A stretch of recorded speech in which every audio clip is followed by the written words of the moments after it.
أبا عبد الله يا أبا عبد الله.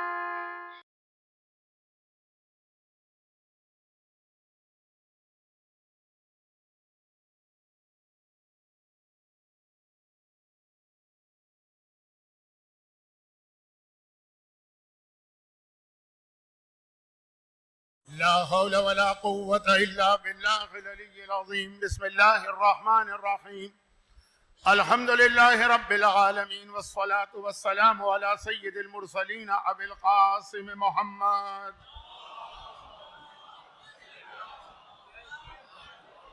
وآله الطيبين الطاهرين الذين أذهب الله عنهم الرجس وطهرهم تطهيرا.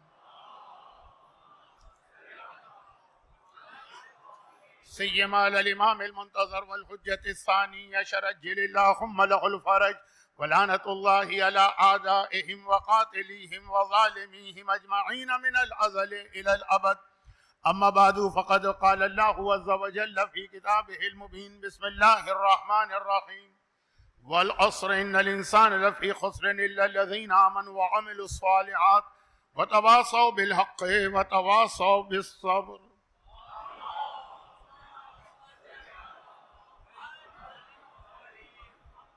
کمیونٹی ویلفیئر آرگنائزیشن یعنی CWO کے زیر انتظام 1447 ہجری کے ایام شہادت سیدہ کونین کے سلسلے کی آج یہ آخری مجلس ہے، اور 4 دن کی مجالس کے بعد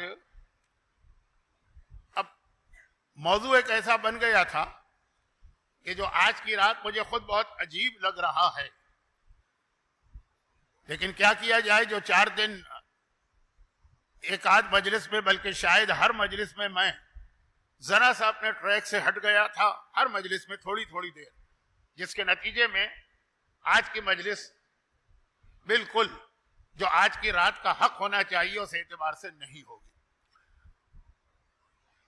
جیسا کہ اب تو ہر ایک کے علم میں ہے کہ ہمارے عظیم ترین مراجع مثلاً آیت اللہ العظمیٰ آغا وحید خراسانی یا مرحوم آیت اللہ العظمیٰ شیخ جواد تبریزی، کہ یہ فاطمیہ عاشورہ ہے، اور اس کو اسی انداز سے ہمیں منانا چاہیے جیسے عاشورے کو مناتے ہیں، اور ویسے کم از کم یہ سولجر بازار کا جو علاقہ ہے اس کا ماحول ویسا مجھے اس وقت لگ بھی رہا. تو اعظم اللہ اجورنا و اجورکم بمصابنا ھذہ، وہی دعا جو ہم عاشور کے دن مانگتے ہیں، وہاں سے میں اپنی بات شروع کر رہا ہوں. اور وَجَعَلْنَاكُمْ مِنَ الطَّالِبِينَ بِالصَّارِحَ مَعَ وَلِيِّهِ الْإِمَامِ، اور اللہ شہزادی کے اوپر ڈھائے جانے والے مظالم کا انتقام لینے کے لیے ہمیں اور آپ کو امام زمانہ کے لشکر میں شامل کرے. لیکن سیرت سیدہ کے حوالے سے کل رات کی گفتگو ایک بہت اہم موڑ پہ پہنچی تھی، اور وہ کل رات کی گفتگو جو ابھی میں نے عاشورے والی دعا دہرائی ذرا سا ایک لفظ بدل کر، تو عاشورے کے حوالے سے جو واقعہ ہمارے سامنے آتا ہے انتقام نا، تو مختار کا انتقام، پھر وہ کٹے ہوئے سر آنا، پھر چوتھے امام کی دعا، اسی کو آگے بڑھا کر چوتھے امام کی دعا سے بات کو میں شہزادی کونین کی دعا تک پہنچانا چاہتا ہوں. یہ ذرا سا ہم تاریخ میں الٹا سفر کر رہے ہیں. کل رات کے مجلس کا آخری حصہ یہی تھا نا کہ چوتھے امام نے ایک دعا مانگی تھی 61 ہجرہ میں دربار ابن زیاد میں، اور 9 ربیع الاول 67 ہجرہ کو یہ دعا قبول تو اسی وقت ہو گئی ہوگی، لیکن اس کی قبولیت کا منظر ہمارے سامنے 6 سال کے بعد 9 ربیع الاول 67 ہجرہ کو یا شہر مدینہ میں یا شہر مکہ. دیکھیں یہ ایک اختلاف ہے روایت میں کہ وہ کٹے ہوئے سر کس شہر میں آئے، اور اس وقت امام نے سجدہ شکر میں وہ جملہ کہا جس نے لوگوں کو اس جانب متوجہ کیا کہ آخر یہ امام کیا فرما رہے ہیں کہ اے خدا تیرا شکر کہ اس وقت میری یہ دعا قبول ہو. مگر تاریخ میں الٹا سفر کیجیے، شہزادی کونین کا بھی ایک ایسا ہی سجدہ ہم کو ملتا ہے اور تقریباً یہی الفاظ کے ساتھ، چونکہ یہ ان 4 مجالس کا موضوع شہزادی کی شہادت کے حوالے سے 5 میں سے پہلی 4 مجالس کا موضوع جو مجھے بنانا تھا، اس میں شہزادی کا یہ سجدہ آنا تھا، لیکن اب کیا کیا جائے، پہلی 4 مجالس میں بات نہیں ہوئی تو آج 5ویں مجلس میں ہی اسی سے بات شروع کرتا ہوں. اور وہ یہ ہے کہ شہزادی مولا کو اپنے حجرے میں داخل ہوتے دیکھ رہی. اپنا حجرہ کیا مطلب، وہی ایک ہی حجرہ ہے، اور جیسے ہی مولا کے ہاتھوں پہ نگاہ پڑتی فوراً شہزادی شکر کے سجدے میں جاتی. اور وہی بات کہ شکر کے سجدے میں آدمی جاتا ہے تو کیا کہتا ہے، شکران للہ، الحمدللہ، سبحان اللہ. اسی حوالے سے سجدے میں پروردگار ہی کا ذکر ہوتا، کیونکہ سجدہ تو غیر خدا کے لیے بہرحال حرام ہے. مگر شکر کے بے شمار سجدے کرتے ہوئے ہر سجدے میں دعائے شکر پڑھنے والی سیدہ نے آج کے سجدہ شکر کے اندر شکران للہ تو وہ تو ہر سجدے میں ہوگا، لیکن اس کے ساتھ جو جملہ کا وہ تقریباً ویسا ہی تھا. البتہ پہلا جملہ شہزادی کا ہے، اس کے 60 سال کے بعد چوتھے امام کا. پروردگارہ تیرا شکر. اب یہ الفاظ اس وقت میرے وقت نہیں ہے کہ میں شہزادی کے جملے کو دوہرا کر پھر اس کی ذرا تشریح کروں، لیکن مفہوم یہی، شہزادی شکر ہے تیرا کہ جو میری توقع تھی وہ پوری ہوئی. یہ جملہ کب فرما رہی ہیں، مولا کو اندر آتے دیکھا، حجرے کے اندر داخل ہوتے دیکھا، اور علی کے چہرے پہ نگاہ نہیں ڈالی، علی کے ہاتھوں پہ نگاہ ڈالی، اور یہ جملہ ارشاد فرما رہی. اچھا، اب آپ کے علم میں ہے کہ علی کے چہرے کو دیکھنا بھی عبادت، اور آپ کے علم میں ہے کہ علی کے قدموں کو دیکھنا بھی عبادت، کیونکہ پیغمبر کی وہ مشہور حدیث جب لوگوں نے خیبر میں آ کے کہا تھا کہ یا رسول اللہ، علی نے اس طرح سے در خیبر کو اکھاڑ لیا، در خیبر علی کے ہاتھ میں ہے، تو پیغمبر کا جملہ کیا تھا، تم علی کے ہاتھوں کو دیکھ رہے ہو، جا کے پہلے علی کے پیروں کو دیکھو. اور رسول جو حکم دے دے وہ عبادت بن جاتا ہے، کیونکہ رسول کا حکم یا واجب ہوگا یا سنت ہوگا. واجب ہے تب بھی عبادت، سنت ہے تب بھی عبادت. تو چہرہ دیکھنا عبادت، ہاتھ دیکھنا عبادت، پیر دیکھنا عبادت. لیکن ہمارے اور آپ کے لیے شہزادی کونین تو اسی نور کا ایک جز ہے. یہ الگ بات ہے کہ آدم کی خلقت کے وقت کے نور کو، شہزادی کے نور کو الگ کیا گیا، وہ کل آپ سن چکے ہیں. تو بہرحال اس وقت علی کے ہاتھوں کو دیکھ کر یہ شکر کا سجدہ اس جملے کے ساتھ، یہ ایک بہت اہم پیغام آج کی ساری دنیا اور خاص طور پر ہمارا ملک پاکستان، وہ اس سب سے بڑے جس فتنے میں مبتلا، جو پورے دین، اخلاق، تہذیب، اصول، خاندانی شرافت سب کا خاتمہ کر رہا، کوئی ایک سونامی چلا رہا کہ جس کی لپیٹ میں مومن بھی ہے، کافر بھی ہے، منافق بھی ہے، حتیٰ جو بے دین لوگ ہیں لیکن کچھ ان کے یہاں ادب، آداب، تہذیب تو ہوتی ہے نا، وہ بھی سب ایک لپیٹ میں آ رہے ہیں. اور اس کی بنیاد یہی چیز ہے جسے شہزادی کونین نے اپنے سجدے میں اشارتاً بیان کیا. اور جیسا کہ میں نے پہلی مجلس میں بھی اشارہ کیا اور دوسری میں بھی، اور کل کی مجلس میں امام خمینی کے فتوے کے ذریعے سے اشارہ کیا کہ جو اس وقت ہمارے گھر ٹوٹ رہے ہیں، ہمارے خاندانی نظام کو توڑا جا رہا ہے، برباد کیا جا رہا ہے، تباہ کیا جا رہا. چلے جائیے آپ دنیا کے کسی بھی شہر، مومنین کرام کے جہاں پہ بھی تعداد ہوگی، طلاق طلاق طلاق کے مسئلے. یہ میں طلاق کے مسئلے کو سمجھانے کے لیے 3 بار طلاق کہا ہے. میں نے اپنی بیوی کو طلاق نہیں دی ہے. یہ جو 3 بار کہا ہمارے یہاں اس طرح ہوتی بھی نہیں ہے، لیکن بعض لوگوں کے یہاں ہو بھی جاتی ہے کہ آپ ممبر پہ کسی بھی نیت سے کہیں 3 طلاق، وہ بیچاری گھر میں بیٹھی ہوئی نامحرم ہو جائے گی. خیر، تو واپس آ جائیے اصل موضوع پر کہ یہ جو تباہی مچ رہی ہے جو ہم کو نظر نہیں آ رہی. دیکھیں بہت ساری بیماریاں ایسی، کل میں نے مثال دی تھی، بہت ساری عمارتیں ایسی تباہ ہو رہی ہیں، اس کی بنیاد کھوکھلی کی جا رہی ہے، دیمک لگ چکی ہے، دیکھنے میں بہت شاندار سامنے نظر آ رہی ہے، لیکن ایک بھی ذرا سا اس کو کوئی ضرب پہنچے گی اور وہ دھڑام سے گر پڑے گی. خاندانی بیماریاں بھی ایسی، بہت ساری بیماری. کتنے لوگ ایسے ہیں جو ہیپیٹائٹس کے کیریئر ہیں، ان کے جسم کے اندر تباہی ہو رہی ہے، بظاہر بالکل صحت مند نظر آ رہے ہیں. حتیٰ ایڈز کا مریض بھی، وہ اپنی آخری سٹیج پر پہنچنے سے پہلے تو بظاہر بالکل ٹھیک لگتا ہے، ایک دم سے گویا ایک مرتبہ آخری اس پہ ضرب پہنچائی گئی. یہی اس وقت دین کا اور اسلام کا مسئلہ بنایا جا رہا ہے. کوئی خطرہ نہیں ہے اسلام، اللہ ہے اس کا محافظ، لیکن وہ خرابی کیا ہے؟ وہ شہزادی کا ایک جملہ، سیرت سیدہ پہ بات ہو رہی ہے اور یہ اہم ترین پیغام نہ دیا جائے، یہ ہے لوگوں کے پاس ہے، لیکن اسے اپنے گھروں میں نہیں لا رہے، فضائل کی حد تک سن رہے ہیں، اور وہ یہ کہ مولا کو خالی ہاتھ دیکھا۔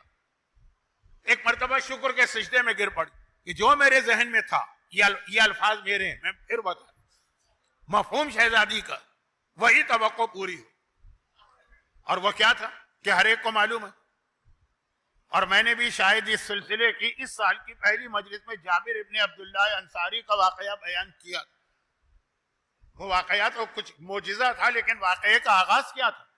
اتنی غربت، اتنے فاقے، ہر مسلمان کے پیٹ میں پتھر بندھا ہے، رسول اللہ کے پیٹ میں 2 پتھر بندھے، تو ہر ایک کو پتا یہ غربت اور فاقے مدینے کے پہلے دن سے۔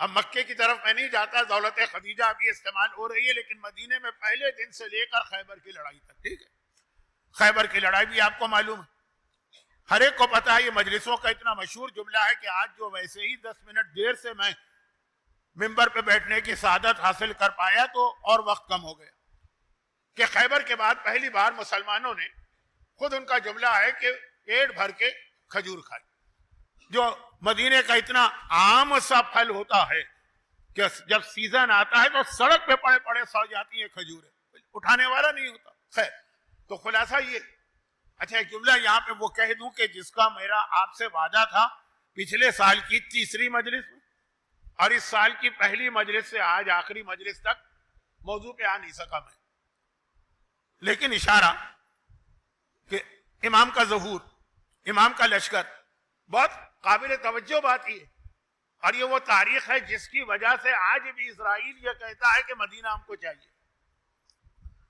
خیبر، کتنی دولت تھی خیبر میں، بیان کرنے کی ضرورت نہیں ہے، ہر مومن مرد اور عورت کو معلوم۔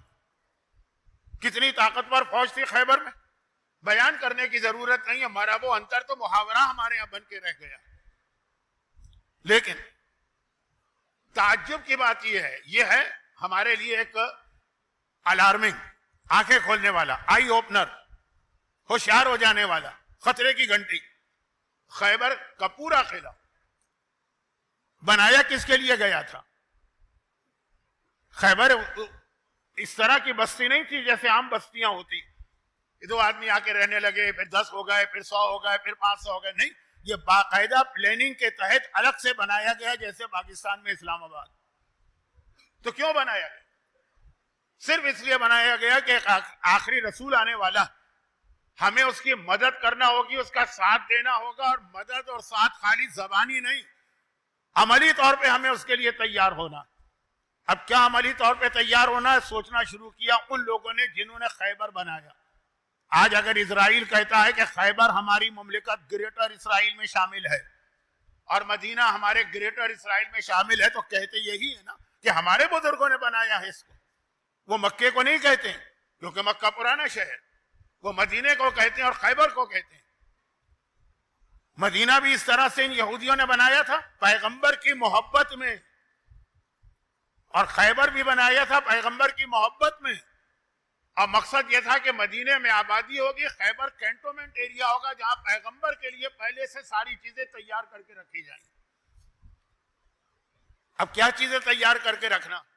اب انہوں نے خود سوچا، جیسے ہم اور آپ سوچتے ہیں کہ ہمیں امام زمانہ کی مدد کرنا ہے، کیا مدد کرنا ہے، خود اپنے حساب سے سوچتے ہیں کہ یہ مدد کرنا ہے۔ آج شہزادی کی سیرت کا دوسرا جو پیغام میں دوں گا، 2 پیغام دینا ہے، پہلا یہ ابھی چل رہا ہے، دوسرا اس کے بعد آنے والا، دونوں کا تعلق اسی جملے سے کہ ہم اور آپ اپنے حساب سے نہ سوچیں جیسے ان لوگوں نے سوچا۔ وہ مخلص لوگ تھے، انہوں نے اپنے حساب سے سوچا وہ آخری رسول آئے گا تو اس کو تبلیغ دین کے لیے دولت چاہیے ہوگی، طریقہ کار یہ اختیار کر لیا گیا کہ جتنا کماؤ ضرورت کے لیے اپنے آپ پہ خرچ کرو، باقی ساری بچت خیبر میں منتقل کرو۔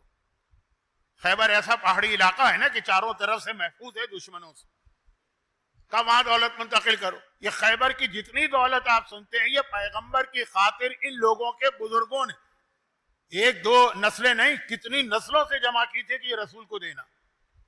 پھر رسول آئے گا تو اس کو فوج چاہیے ہوگی، تو جو بھی بچہ ایسا نظر آتا جو ذرا سا جسمانی اعتبار سے فٹ نظر آتا کہ یہ جنگ میں حصہ لے سکتا ہے، طاقتور ہے، صحت مند ہے، اس کو خیبر منتقل کیا جاتا تھا۔ وہاں باقاعدہ اسے فوجی ٹریننگ دلوا کے بٹھایا جاتا تھا کہ جب رسول آئے گا تو تمہیں رسول کی فوج میں شامل ہونا۔ بلکہ اگر میں جملے کو یہاں پہ کہہ کے بات ختم کر دوں کہ مرحب و انتر تیار اس لیے کیے گئے تھے، ان کے بزرگوں نے تیار اس لیے کیا تھا کہ آخری رسول کو فوج چاہیے ہوگی، اور فوج میں نوجوان اور طاقتور سپاہی چاہیے ہوں گے۔ یہ نوجوان وہاں بھیجے گئے اور ان کو باقاعدہ فوجی ٹریننگ۔ اب ایک جملہ میں کہہ دوں، یہ تو ایک الگ موضوع تھا جو میں نے چھیڑ دیا، لیکن اس کا تعلق جو شروع میں نے دعا بھی مانگی کہ اللہ ہمیں امام کی فوج میں شامل کرے شہزادی کونین کے مظالم کے انتقام کے لیے، اور جو شہزادی کی سیرت کا پیغام بھی ہے، اس لیے اتنی سے میں نے تمہید کو ذرا لمبا کر دیا۔ خیبر خلاصہ کیا نکلا؟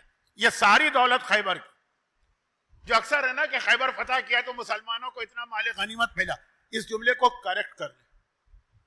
خیبر کو فتح کیا گیا تو مسلمانوں کو وہ امانت ملی جو مسلمانوں کے لیے ان کے بزرگوں نے رکھی، وہ کسی کا مال انہوں نے نہیں لیا، وہ اپنا مال لیا۔ جیسے اکثر میں مدینے میں کہتا ہوں جب مجھے وقت مل جائے، اور مجلسوں میں بھی کہتا ہوں کہ جی وہ ایک بہت مشہور جملہ ہے، اپنی جگہ صحیح مشہور جملہ ہے، لیکن اس کو بھی کریکٹ کر لیں تو ٹھیک، بولنے میں کریکٹ نہ کریں لیکن اپنے دماغ میں اس کو بٹھا لیں کہ جب رسول اللہ مدینے میں آئے ہجرت کر کے تو حضرت ابو ایوب انصاری کے گھر میں مہمان بن کے ٹھہرے۔ پورا واقعہ ہوتا ہے کہ پیغمبر آئے تو ہر ایک نے کہا یا رسول اللہ ہمارے گھر ہمارے گھر ہمارے گھر۔ پیغمبر نے کہا خلو سبیلہا فإنہا مامورۃ بإذن اللہ، یہ میری اونٹنی ہے، اس کا راستہ چھوڑ دو، اسے اللہ نے حکم دیا ہے جہاں یہ بیٹھے گی وہی میں اسی کا میں مہمان بنوں گا۔ حضرت ابو ایوب انصاری کو یہ سعادت ملی، اور یہ ان مخلص صحابیوں میں سے ایک ہیں جنہوں نے شہزادی پہ ڈھائے جانے والے مظالم کے وقت تلوار نکال کر مولا کا ساتھ دیا۔ ایک لسٹ ہے، اس کے اندر سلمان ہیں، مقداد ہیں تو مشہور ہیں، ابو ایوب انصاری بھی ہیں، خزیمہ ابن ثابت انصاری بھی ہیں، خالد ابن سعید ابن عاص بھی ہیں۔ خیر آخر وقت تک محب اہل بیت رہے، اتنے محب اہل بیت ابو ایوب انصاری کہ جب زمانے کے امام زمانہ کی والدہ نے جناب نرجس خاتون کو جو کنیز کے شکل میں بغداد تک پہنچ گئی تھی، وہاں سے سامرہ بلوانا تھا، تو 10ویں امام نے جس شخص کو بلایا وہ انصاری تھا، اور کیا کہہ کے بلایا کہ چونکہ تمہارے بزرگوں نے ہمیشہ سے ہم سے محبت کی ہے، اس لیے یہ سعادت میں تمہیں دے رہا ہوں کہ میری بہو کو پورے احترام کے ساتھ بغداد سے سامرہ لے کے آؤ۔ یہ ابو ایوب انصاری کی اولاد۔ خیر تو یہ بات ذرا لمبی نہ ہو جائے، وقت بہت کم ہے، لیکن عام طور پہ یہی پڑھا جاتا ہے کہ ابو ایوب انصاری کا گھر تھا، پیغمبر ان کے ہاں مہمان ٹھہرے، لیکن اگر آپ تاریخ میں جائیے تو یہ گھر ابو ایوب انصاری کا کہاں تھا؟ یہ تو یمن کے بادشاہ طبع کا گھر تھا، جس کو یہ اطلاع ملی کہ ایک آخری رسول آنے والا، وہ تو پیغمبر سے کئی سو سال پہلے کی بات ہے، 50-60 سال نہیں، کئی سو سال۔ وہ مدینے آیا، مدینے آنے کے بعد اس نے ایک مکان خریدا کیا؟ بنوایا۔ بادشاہ، یمن کا بادشاہ، اس زمانے میں یمن دنیا کی سب سے بڑی حکومتوں میں سے ایک تھی، اور اس کے بعد پھر اپنے ایک وزیر کو، اس کا نگران، کسٹوڈین، ٹرسٹی، متولی جو بھی کہیے، وہ مقرر کیا کہ یہ مکان میں نے دے دیا رسول اللہ کو، یہ ان کا ہو گیا، لیکن چونکہ وہ ابھی آئے نہیں ہیں تم اس کی حفاظت کرو، جب وہ آئیں گے یہ ان کو منتقل کرنا۔ اب یہ کئی سو سال پہلے کی بات ہے، پھر وہ وزیر مرتے وقت اپنے بیٹے کو، وہ اپنے بیٹے کو، وہ اپنے بیٹے کو، اس میں پھر ابو ایوب انصاری آتے ہیں۔ تو رسول خدا بھی کسی اور کے گھر میں نہیں ٹھہرے، اس گھر میں ٹھہرے ہیں جو بطور گفٹ یمن کے بادشاہ نے کئی سو سال پہلے ان کے لیے بنایا تھا۔ خیبر میں جو مال غنیمت ملا، ظاہری اعتبار سے تو ہم یہی کہیں گے کہ جنگ کے نتیجے میں ملا، لیکن یہ ساری دولت جن لوگوں کی تھی، جو لوگ اس وقت خیبر میں تھے، یہ ان کی دولت نہیں تھی، یہ ان کے بزرگوں نے جمع کی تھی، کئی نسلوں سے یہ پیغمبر کے لیے جمع کی گئی، مدینے سے بھجوائی جاتی تھی، جو بچ جائے پیسہ وہاں بھجوائی۔ اور یہ فوج تو کتنا اینٹی کلائمیکس ہوا کہ جو فوج رسول خدا کی حمایت کے لیے، حفاظت کے لیے، مدد کے لیے، تبلیغ اسلام کے لیے بنائی گئی، وہی اسلام کی سب سے بڑی دشمن بنی۔ یہ سب سے بڑی دشمن میں نے اس لیے کہا کہ ابو جہل کی فوج ختم ہو گئی، آج نام و نشان نہیں، ولید، عتبہ، شیبہ، ابو لہب، کفار مکہ، مشرکین مکہ، وہ ختم ہو گئے۔ خیبر کا جو انتقام ہے وہ اب تک چل رہا ہے. تو اب یہ ہے کہ سب سے بڑی دشمن بنی کون سی فوج؟ جو پیغمبر کے لیے بنائی گئی ہے, اور وہی ساری دولت جو پیغمبر کی مدد کے لیے جمع کی گئی وہ پیغمبر کے خلاف استعمال ہوئی ہے. پہلی مجلس میں یا دوسری میں یا پہلی میں ابو عامر کا واقعہ آیا, اس کو فائنانس کون کر رہا تھا؟ یہی خیبر کی دولت آ رہی.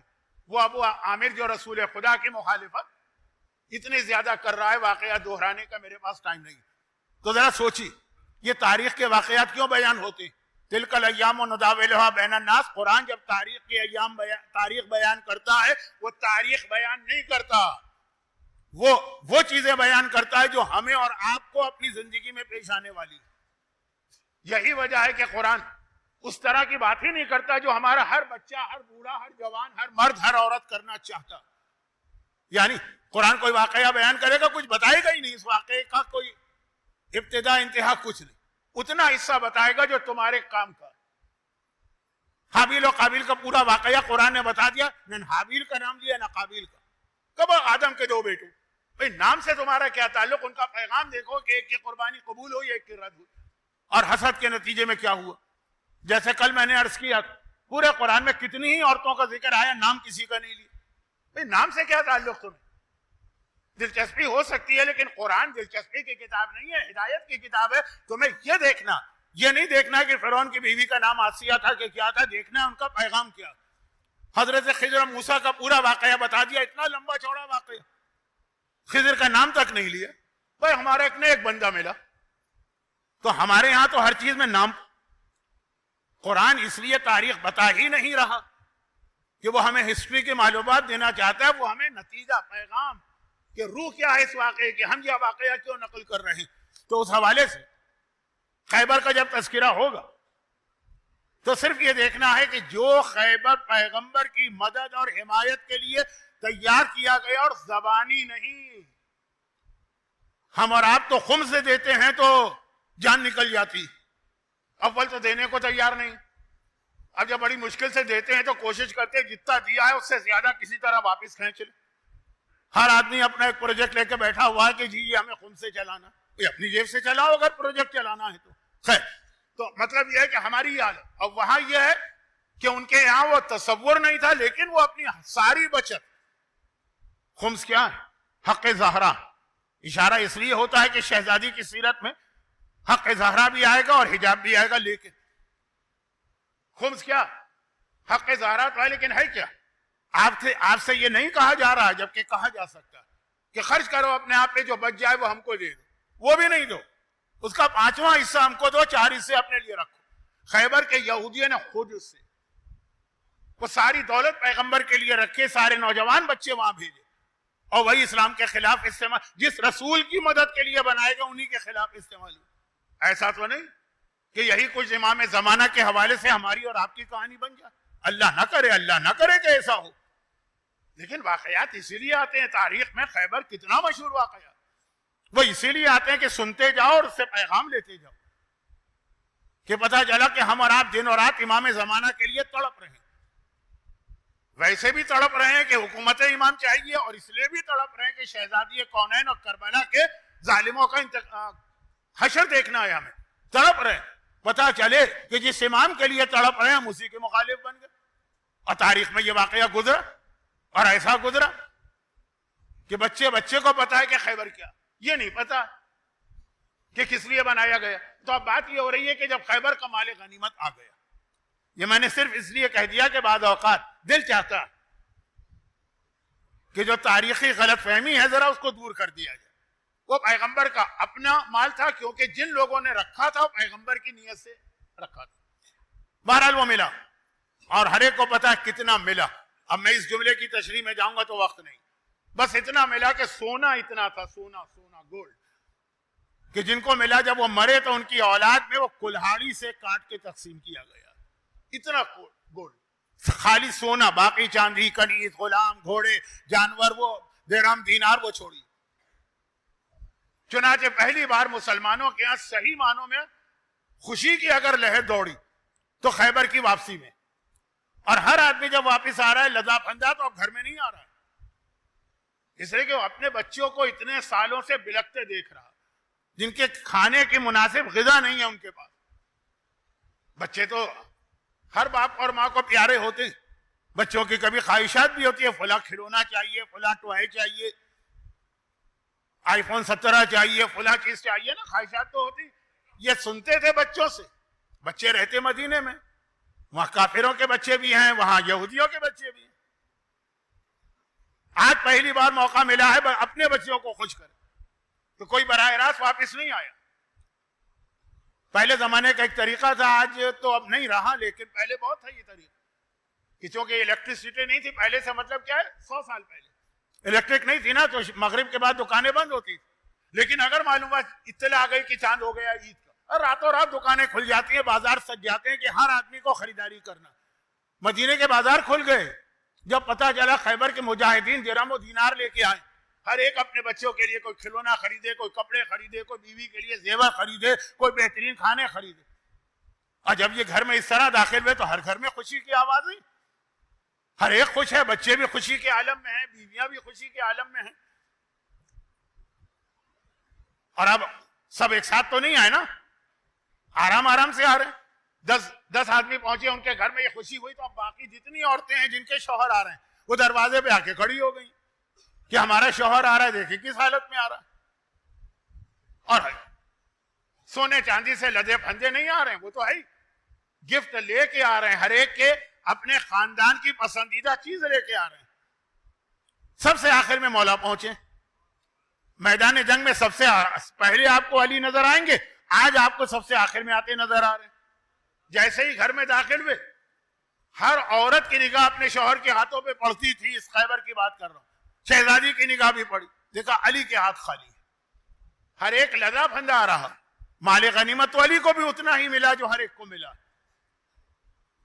وہ شرعی اصول تھا نا، جعفر طیار کو پیغمبر نے ایک درہم نہیں دیا، کیونکہ وہ خیبر کی جنگ ختم ہونے کے 5 منٹ کے بعد پہنچے. 5 منٹ. لیکن ادھر جاؤں گا تو بات کہیں کی کہیں چلی جائے گی. خلاصہ یہ خالی ہاتھ. شہزادی نے سوال کیا کہ اے ابو الحسن، کیا بابا نے آپ کو کچھ نہیں دیا تھا؟ کہ کیسے ہو سکتا؟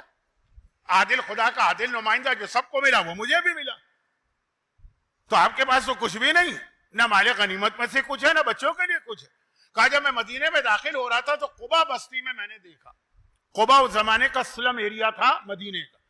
آج تو ماشاءاللہ آپ جاتے ہیں نا زیارت پہ، بھی نہیں، نہ مال غنیمت میں سے کچھ ہے، نہ بچوں کے لیے کچھ ہے. کہا جب میں مدینے میں داخل ہو رہا تھا تو قبا بستی میں نے دیکھا. قبا اس زمانے کا سلم ایریا تھا مدینے کا. آج تو ماشاءاللہ آپ جاتے ہیں نا زیارت پہ. قبی سے قبا تک کیا شاندار انہوں نے ٹورسٹ اٹریکشن کے لیے پورا علاقہ بنا دیا. اس وقت وہ شہر سے باہر غریبوں کی جھوپڑ، جس کو بمبئی میں کہتے ہیں جھوپڑ پٹی تھی. اور وہاں کون رہتا تھا؟ بدر، احد، خندق اور اس کے درمیان جو جنگیں ہوئی، ان میں جو مسلمان مارے گئے ان کی بیوائیں اور ان کے یتیم بچے. غریب ہی لوگ جائیں گے نا یہاں پہ. کہا میں دیکھا کہ ہر گھر کے دروازے پہ خاتون کھڑی ہیں، بچے کھڑے، بڑی حسرت سے دیکھ رہے ہیں کہ ہمارا بابا تو بدر میں مارا گیا، خیبر میں نہیں تھا، وہ تو فاقے تھے. ہمارا بابا تو خندق میں مارا گیا، خندق میں صرف سعد ابن معاذ شہید ہوئے، لیکن احد میں مارا گیا. حسرت سے دیکھ رہے ہیں، لیکن کیا کریں. ان بچوں کو دیکھ کر مجھ سے نہ رہا گیا. میں نے سارا کا سارا جو مال غنیمت مجھے ملا وہ سارا ان بچوں میں تقسیم کر دیا، ان بیواؤں میں تقسیم کر دیا. میرے بچوں کے لیے کچھ نہ بچا. جس رات کو پورے مدینے کے اندر بہترین کھانے پکائے گئے، اس رات کو بھی حسن فاقے سے سوئے، حسین فاقے سے سوئے، زینب فاقے میں سوئی، ام کلثوم فاقے میں سوئی. مگر بات یہ تھی کہ شہزادی نے جیسے ہی جملہ سنا، فوراً سجدہ شکرانہ میں یہ جملہ کہا، خدا بندہ جو میں سوچ رہی تھی، جو میری توقع تھی، الحمدللہ وہ پوری ہوئی. کیا توقع؟ مال دنیا، سونا اور چاندی میرے گھر میں داخل نہیں ہوا. شہزادی کی سب سے بڑی تمنا یہی تھی. اسلام دولت کے خلاف نہیں. شہزادی کی ماں خدیجہ کی دولت بھی آپ سنتے ہیں، اور شہزادی کی بیٹی زینب کبریٰ کی دولت بھی آپ سنتے ہیں. شہزادی زینب کی کبھی دولت کی کیفیت سنیے. پوری جوانی شہزادی زینب نے اپنی نانی خدیجہ کی طرح سونے اور چاندی کے بیچ میں گزاری. مگر فاطمہ زہرا نمونہ عمل بننے والی ہیں قیامت تک کے لیے. 14 معصومین میں عورت تو ایک ہی ہے نا. چنانچہ پیدائش سے لے کے وفات تک فاقے، مجبوری کے نہیں. وہ واقعی آپ سنتے ہیں نا کہ فضہ نے جب سونا بنایا تو مولا نے ٹھکرا دیا اور پھر بتایا کہ ہم چاہیں تو پوری دنیا سونا بن جائے.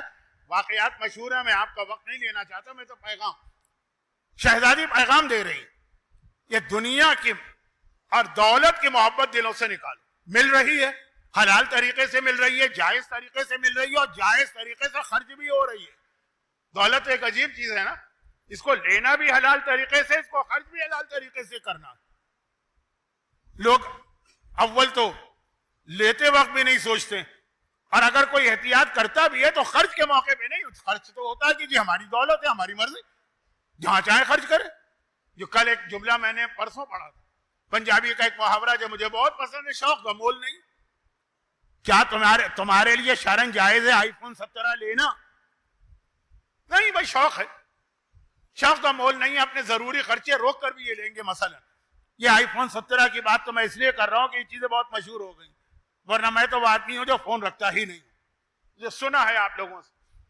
تو آپ اگر حلال طریقے سے لیا بھی ہے تو خرچ بھی آرام طریقے سے ہونا چاہیے. بلکہ ہمارے یہاں تو ایک شرعی مسئلہ یہ بھی ہے, یہ اختلافی مسئلہ ہے جو میں آپ بتا رہا ہوں, ایک ہلکا سا اشارہ, لیکن ہے شرعی مسئلہ کہ خرچ جو ہے وہ آپ اپنی حیثیت سے زیادہ نہیں کر سکتے. اسراف کا گناہ گناہ کبیرہ میں ایسا گناہ ہے کہ قرآن کہتا ہے ان المبذرین کانوا اخوان الشیاطین. یہ حدیث نہیں ہے, قرآن ہے. حدیث اور قرآن کا مطلب یہ نہیں کہ میں حدیث کی اہمیت کم کر رہا ہوں. حدیث میں بہت زیادہ چانسز ہے کہ الفاظ راوی کے ہوں گے, پیغام امام کا. قرآن کے اندر تو لفظ بھی ایک اللہ کی طرف سے آیا ہے کہ فضول خرچی کرنے والے شیطان کے بھائی. یہ قرآن کہہ رہا ہے شیطان کے بھائی. لیکن ہمارے یہاں جائز اور حلال چیزوں میں بھی جو خرچ ہو جاتا ہے, شادی میں, برتھ ڈے پارٹی میں, کہیں گھومنے پھرنے میں, آئی فون خریدنے میں, لباس میں. اب میں جانتا ہوں کہ جو مجمع میرے سامنے ہے وہ ایسا نہیں, لیکن صرف توجہ دلانے کے لیے. حالت یہ ہے کہ سعودی عرب میں جب سے میں جا رہا تھا حج کے لیے, وہ ایک 2 پٹی کی چپل آتی ہے نا, جس کو فلپ فلیپ بھی کہتے ہیں, ہوائی چپل بھی کہتے ہیں, 2 پٹی کی چپل بھی کہتے ہیں, باتھ روم سلیپر بھی کہتے ہیں. 5 ریال کی ملتی, آج بھی 5 ریال کی. کتنے دن پہننا؟ صرف 2 دن. 8 ذی الحجہ کو احرام پہنتے ہیں آپ, 10 ذی الحجہ کو مینا میں احرام اتر جاتا ہے تو چپل بھی اتر جاتی ہے. شرعن بات کر رہا ہوں, اگر کوئی اپنی آسانی کے لیے پہنا رہے تو حرج نہیں ہے, لیکن شرعن 2 دن, وہ بھی مردوں کے لیے 2 دن. 5 ریال کی چیز. آپ جائیے گوگل کے اوپر, وہی چپل جو 5 ریال کی وہ 4000 ریال کی بھی پچھلے سال بکی ہے. سونے کی بنی ہوئی تھی, پلاٹینیم کی بنی ہوئی تھی, ڈائمنڈ لگے ہوئے تھے اس کے اندر. 5 ریال کی چیز 4000 ریال کی بک رہی ہو. کیوں؟ وہ ایک کوئی تھوڑا سا سٹیکر لگا ہوتا ہے, آرمانی یا اس ٹائپ کا, کوئی گوشی یا اس ٹائپ کا. کیا آپ کی عقل قبول کرتی ہے اس کو؟ لیکن اتنا قبول کرتی ہے کہ مجھے یاد ہے 2 سال پہلے ایسے ہی فن کے طور پر, ایز اے فن, میں مکے میں بیٹھا تھا, میں نے کہا چلو میں بھی دیکھوں, یہ سنا ہے کہ 4000 ریال کی ہے, ہم کون سا خریدنے جا رہے ہیں, چیک کریں بات صحیح ہے کہ نہیں. میں گیا تو تھی, میں نے کہا چلو آرڈر دے دو, کیونکہ جب تک کہ آپ پیمنٹ نہیں کریں گے اس وقت تو کوئی مسئلہ نہیں. میں نے صرف کلک کیا, کارڈ وہ چلی جائے, اس کے اندر شاپنگ کارڈ آیا, آؤٹ آف اسٹاک. وہ 4000 کی چپل ایسی نایاب ہو گئی کہ مل نہیں رہی. کیا یہ حج ہے؟ اور کیا یہ عقل آپ کی قبول کرتی ہے؟ اس میں نہیں کرے گی, لیکن اپنے گھروں میں کرے گی. لیکن ابھی بات بہت لمبی ہو گئی ہے, جبکہ اس کی ضرورت نہیں. لیکن بات یہ ہو رہی کہ خرچ کرنے کے حوالے سے بھی ایک فتویٰ ہے جس میں آغا استثانی, آغا کوئی احتیاط واجب, کچھ تفصیلات ہیں جس کا وقت نہیں, کہ حتیٰ اگر نیکی کے کام میں بھی آپ اپنی حیثیت سے بڑھ کے خرچ کر رہے ہیں تو اس کو بھی جائز نہیں سمجھا گیا. بعض مہاراجوں نے جائز سمجھا. وہ جو مولا حسن نے حاکم شام معاویہ کو اس کے جملے کے الفاظ بدل کے پیغام دیا, اس کی وجہ سے حاکم شام کو پتا چلا نا کہ امام حسن نے پورا گھر لٹا دیا, تو اس نے وہی بات کہی جو میں ابھی آپ کو فتویٰ بتا رہا ہوں کہ لا خیر فی الاسراف, فضول خرچے میں کوئی خیر نہیں ہے, کہ پورا گھر لٹا دی. امام نے الفاظ کی سیکوینس بدل دی. لا خیر فی الاسراف. امام نے جو پہلا لفظ تھا اس کو دوسرا بنا دیا, دوسرے کو پہلا بنا دیا. لا اسراف فی الخیر, نیکی کا کام میں کبھی اسراف ہوتا ہی نہیں ہے. تو اب یہ ایک حدیث ہمارے یہاں مشہور ہے, لیکن اس کا کانٹیکسٹ کس طرح حاکم شام کا کی ٹونٹنگ تھی, اس لیے اس کو کیا پیغام دینا تھا, وہ اپنی جگہ. فقہی مسئلہ اشارہ میں کر رہا ہوں. آپ کی حیثیت نہیں, آپ نے امام باڑے میں ڈونیشن دے دیا, آپ نے مسجد میں ڈونیشن دے دی, آپ نے حج کر لیا, آپ کی حیثیت سے 25 لاکھ کے حج کی, آپ کو چاہیے آرام دہ حج, آپ 60 لاکھ پہ چلے گئے. اب یہ تفصیلات کا وقت بھی نہیں ہے, شاید اس مجمع کے لیے یہ چیزیں مناسب بھی نہیں. لیکن بات یہ کر رہا تھا کہ آنے دولت کا آنا اور دولت کا جانا. شہزادی کی سیرت کیا ہے کہ دولت آ رہی ہے, آتے آتے رک گئی شہزادی, اس پہ سجدہ شکر انجام دے رہی. ہم اور آپ, ہمارے گھر کی عورتیں نہیں ہیں شہزادی کی طرح سے نہیں, نہ ان سے یہ کہا جا رہا ہے کہ کرو. جھلک تو آنی چاہیے نا, جھلک. اچھا, اب یہ موضوع میں نے کیوں بنایا؟ اس لیے بنایا کہ اس وقت دو بڑے فتنے, ایک طلاق, اس کے اندر بہت بڑا دخل اسی دولت کا. عورت کو اپنے شوہر کے گھر میں جو عیاشیاں چاہیے وہ شوہر پورا نہیں کر پا رہا ہے, یا یہ کہ شوہر پہ بوجھ نہیں ڈالنا چاہتی. بہت احتیاط سے جملہ کہہ رہا ہوں, لیکن خود جاب کرے گی اور خود کمائے گی. بیوی کے لیے شوہر کی اجازت کا بغیر گھر سے نکلنا حرام, خود کمانا حرام نہیں. آج کل تو ویسے ہی یہ جو آن لائن کا سلسلہ شروع ہوا ہے, تو ہماری عورتیں گھر میں بیٹھے بیٹھے مردوں سے زیادہ کما سکتی ہیں, انکم ہے اور ہو رہی. لیکن میں بات عرض کر رہا ہوں کہ آپ جب اس میں پڑیں گی تو یقیناً نہ شوہر کا حق ادا ہو پائے گا نہ اولاد کا. ایک تو ہے کہ شوہر کو پریشرائز کرنا, چلے وہ نہیں, لیکن خود اپنے ہاتھوں سے اتنی انکم پیدا کرنا, گھر سے توجہ ہٹے گی, دولت کی محبت. چلے نہیں, یہ نہیں ہو پا رہا, گھر میں طلاق. اب بہت ساری چیزیں ہیں, لیکن چونکہ میرے پاس وقت نہیں, ہر گھر کا مسئلہ. لیکن یہ آج کا موضوع میرا نہیں تھا. پہلی 4 مجلسوں میں اس کو مجھے بیان کرنا تھا, کیونکہ پچھلے سال کی آخری مجلس کا آخری حصہ یہی تھا, لیکن اب کیا کروں, وقت نہیں رہا. دوسری چیز جو میں کہنا چاہ رہا ہوں, جو میں نے کہا نا کہ تہس نہس ہو رہا ہے معاشرہ, اسلامی معاشرہ نہیں. ایک جملہ میں کہنا نہیں چاہتا ہوں, لیکن بعض اوقات اس لیے کہنا پڑتا ہے کہ بعض لوگ سمجھتے ہیں کہ مولوی ملا یہ ممبر پہ آنے والے, یہ نماز روزے کی بات کرنے والے, انہیں کیا پتا دنیا کیا, ملا کی دوڑ مسجد تک, یہ تو ایسی افلاطونی اور ہوائی باتیں کرتے ہیں, پریکٹیکل لائف میں آئے تو پتا چلے. تو بعض اوقات کہنا پڑتا ہے, وہ نہ کبھی تکبر کی نیت سے ہوتا ہے, نہ اپنی بڑائی ظاہر کرنے کے لیے, نہ کوئی شو آف کرنے کے لیے. اور وہ یہ ہے کہ بہرحال آج کل حالات کے تحت میں کیسے علاقے میں ہوں, یہ دنیا کے ترقی یافتہ ترین اور بہترین علاقوں میں سے ایک, one of the best, best نہیں کہہ رہا ہوں, ون آف دا بیسٹ. تو وہاں یہ مسئلہ پیش آتا ہے, انٹرفیتھ, مختلف مذاہب کے لوگ جمع ہوتے ہیں, عام آدمی نہیں, علماء, یہودی ربی بھی آتے ہیں, عیسائی پادری بھی آتے ہیں, بدھ مونک بھی آتے ہیں, ہندو پنڈت بھی آتے ہیں, مومنین بھی جاتے ہیں. کیوں کہ یہ اس وقت جو ایک فتنہ بنا ہے, یہ میڈیا, اس کی باقی چیزیں چھوڑیں, مگر اس کی وجہ سے جو ہمارے مرد اور عورتیں دولت کی محبت میں اندھے ہو گئے. جب سے یہ ڈالر ملنے لگے ہیں, دولت کی محبت میں ہماری بچیاں کتنی ننگی ہوئی جا رہی ہیں, ٹک ٹاک کے اوپر, انسٹاگرام کے اوپر. ہر ایک اس فکر کے اندر لگا ہوا ہے کہ زیادہ ویوز ملے تو زیادہ ڈالر ملے. یہ میرا موضوع نہیں ہے, یعنی موضوع نہیں کا مطلب یہ ہے کہ میری فیلڈ نہیں ہے, لیکن جو دیکھ رہا ہوں آنکھوں کے سامنے, پورا معاشرہ تباہ ہو رہا ہے. وہ جو ہم لوگ جمع ہوتے ہیں جب انٹرفیتھ والے, جس میں عیسائی, یہودی, پنڈت, سکھ, بدھ, مسلمانوں کے عالم, ہمارے علماء جمع ہوتے ہیں, سب کا ایک ہی مرثیہ ہوتا. کیسے اس کو روکا جائے؟ اس میں تو اتنی کشش پیدا ہو گئی ہے کہ نہ شراب میں یہ کشش ہے, نہ جوئے میں یہ کشش ہے, اور ایسی ایسی لڑکی. میں نے تو منع کر دیا, لیکن میں بہت احتیاط کے ساتھ ایک جملہ کہہ رہا ہوں, میں نے منع کر دیا. کس چیز کو؟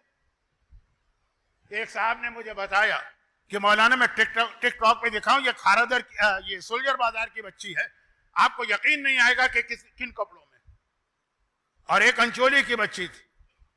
اور ایک ملیر کی بچی تھی اور ایک خوجہ جماعت کی ممبر تھی اور 2 سیدانیاں تھیں، الگ الگ.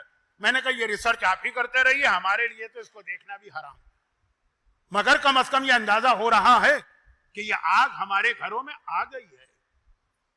صرف پیسے کی محبت نہ، دولت چاہیے.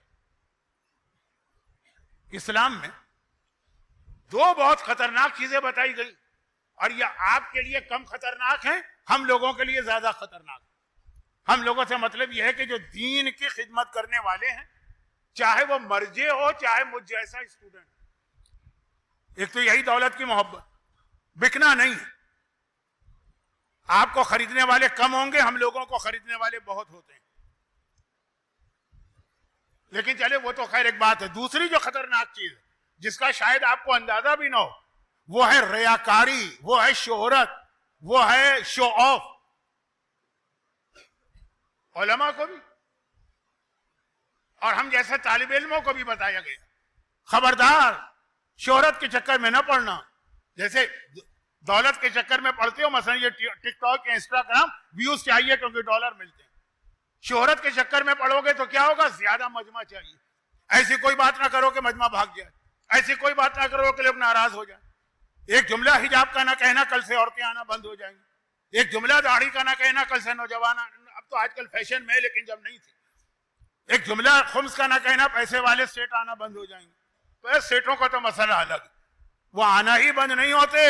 ایسے مجلس پڑھنے والے کا داخلہ بھی بند کر دیتے ہیں امام باڑوں کے اندر. طاقت ہوتی ہے نا. تو اب یہ ہے کہ شہرت چاہیے، مجمع چاہیے. کس کو اچھا نہیں لگتا کہ پورا مجمع ایسا نعرے لگا رہا ہو کہ پورا فوجانی حال جو ہے نا وہ ہل رہا ہو، ڈر لگ رہا ہو کہ کہیں یہ بلڈنگ گر نہ جائے. تو ایسی مجلس پھر کھلے میں کراؤ تاکہ وہ خطرہ بھی نہ ہو کہ چھت نہ گر پڑے. مثلا طریقے ہم لوگوں کو بھی آتے ہیں، لیکن پہلے دن سے حوزہ علمیہ میں ہم کو سکھایا جاتا. شیخ مرتضیٰ انصاری کا واقعہ تو آپ سنتے ہیں نا کہ شیطان واقعاً پریشان نظر آیا. شیطان وہ پریشان، اس مرد مجتہد نے مجھے اتنا پریشان کر دیا، کسی طرح میرے ہتھے نہیں چڑھ رہا. اور مجتہد کو کس طریقے سے قابو کیا جاتا ہے؟ شہرت کے ذریعے. اب دیکھیں آج کل مارکیٹنگ ہوتی، میری اپنی لائن کی چیز ہے، لیکن میں نے ایک جملہ کل کہا تھا نا یہ پرسوں، کہ اب میں عمر کے اعتبار سے اتنا سینئر ہوں کہ ان بچوں سے یہ بات کر سکتا ہوں. یہ بچے نہیں جو حوزے کے اسٹوڈنٹ، جو حوزے میں پڑھ کے آئے، علم میں بے شک مجھ سے زیادہ، تقوی میں بے شک مجھ سے زیادہ، عمر کا بھی ایک ایڈوانٹیج ہوتا ہے نا، شہرت. اچھا عجیب بات یہ کہ اسلام کی پہلی عبادت جو ہے وہ نماز. کل میں نے کہا تھا نا خاندانی نظام پر بنیاد ہے اسلام کی، اور ہمارے ہاں جو مشہور حدیث ہے اسلام کا پلر جو ہے وہ نماز. بنیاد ہوتی ہے زمین کے نیچے، پلر ہے زمین کے اوپر. تو اب ہر مضبوط عمارت کو بنیاد بھی چاہیے اور پلر بھی چاہیے. وہ خاندانی نظام ہے اور یہ نماز ستون ہے. بلکہ وہ حدیث بھی ہے کہ یا رسول اللہ، آپ ہر وقت دنیا کی برائی کرتے رہتے ہیں، دنیا کی خرابی، دنیا سے دوری. تو کوئی چیز اس دنیا میں اچھی بھی ہے یا ساری چیزیں بری؟ پیغمبر نے فرمایا تمہاری دنیا میں 6 چیزیں اتنی اچھی، تمہاری دنیا، کہ اس کی خاطر میں اس دنیا میں رہنے کو تیار. 6 کا تو وقت ہی نہیں ہے میرے پاس، نہ ضرورت ہے، کیونکہ آپ نے بہت میرے کلپ سن لیے ہوں گے 6 والے. پہلی 2 چیزیں کیا تھی؟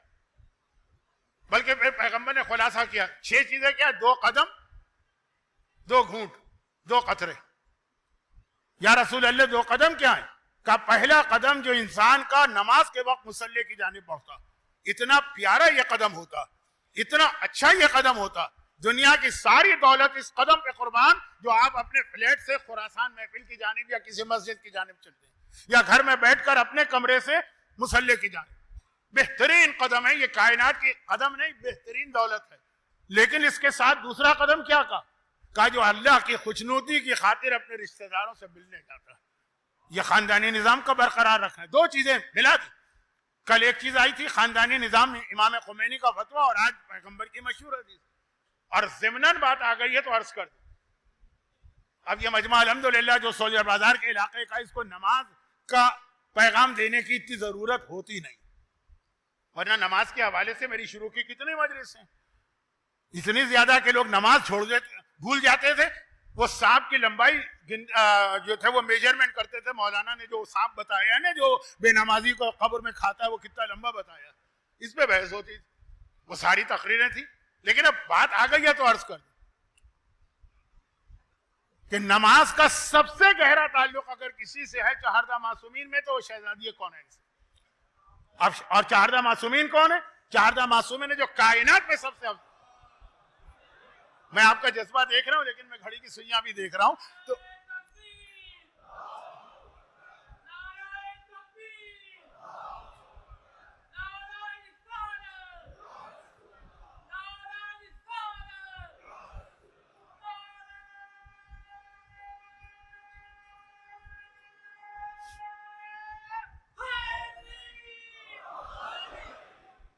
کائنات میں افضل ترین چہاردہ معصومین، اور چہاردہ معصومین میں شہزادی کونین اتنی افضل کہ اگر آسمان پہ تعارف کی ضرورت پڑے تو ہم فاطمہ تو وابوہا وبالہا وبنوہا کہہ کر فاطمہ کو وجہ تعارف بنایا جاتا ہے نماز.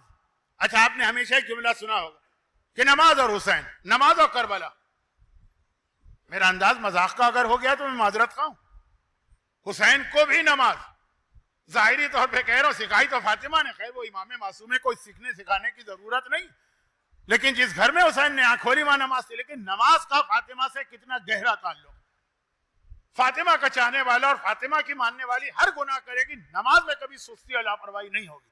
دو مختصر دلیلیں دے دوں وقت کی کمی کی وجہ سے، ورنہ یہ دونوں پر تو میں کئی گھنٹے بات کر سکتا ہوں. پہلی بات، ہر ایک کو یہ معلوم ہے کہ فاطمہ کا ایک نام ہبہ بھی ہے.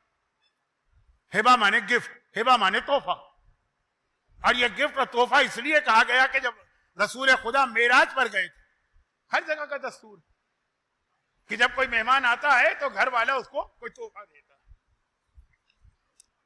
گرچہ یہ اصول ہم لوگوں کے لیے استعمال نہیں کرتے لوگ، لیکن بہرحال ایک اصول ہے یہ کہ مہمان آتا ہے کوئی تحفہ دیتے. اب پیغمبر بطور مہمان گئے. ایک جملہ میں کہہ چکا ہوں، پیغمبر خود سے بن بلائے نہیں گئے تھے، باقاعدہ بلائے تو فل پروٹوکول کے ساتھ. اللہ نے کیا تحفہ دیا؟ تحفہ معراج وجود فاطمہ ہے. وہ سیب کھلایا جنت کا جس سے نور فاطمہ وہاں سے یہاں آئی. تو یہ فاطمہ معراج کا تحفہ ہے نا. مگر یہ آپ دو حدیثیں الگ الگ سنتے ہیں تو کبھی ملا دیجئے گا. دوسری جانب یہ بھی ہر ایک کو پتا کہ اسلام میں جو نمازیں واجب ہوئی ہیں وہ معراج کی رات واجب ہوئی. جب اللہ کے رسول معراج پر گئے تھے تو واپس آئے تو نماز دی گئی. بلکہ میں اپنے انداز سے جملہ کہہ دوں تو اور زیادہ مزہ آئے گا. میں دنیا بھر میں مجلسیں پڑھنے جاتا ہوں، پھر وہ جملہ آ گیا جو مجھے خود ناگوار گزرتا. اب تو بچے ماشاءاللہ بڑے ہو گئے، جب چھوٹے تھے تو میں واپس آتا تھا تو بچے پوچھتے تھے کہ کہاں گئے، کیا گئے. اس زمانے میں مجھے تھوڑا سا شوق تھا تصویریں کیمرے والا، یہ موبائل تو تھا ہی نہیں اس وقت کی بات کر رہا ہوں. تصویریں دیکھتے تھے، بہت اچھی جگہ، بہت خوبصورت باغ، بہت خوبصورت پل، تو پھر وہ کہتے بھی تھے کہ ہمیں بھی لے جائیے نا.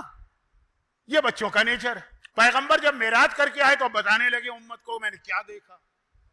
جنت بتائی، قاب قوسین بتایا، وہ جگہ بتائی جہاں جبرائیل بھی رک گئے کہ میں آگے نہیں بڑھ سکتا، پیغمبر اکیلے کے سب بتا رہے ہیں.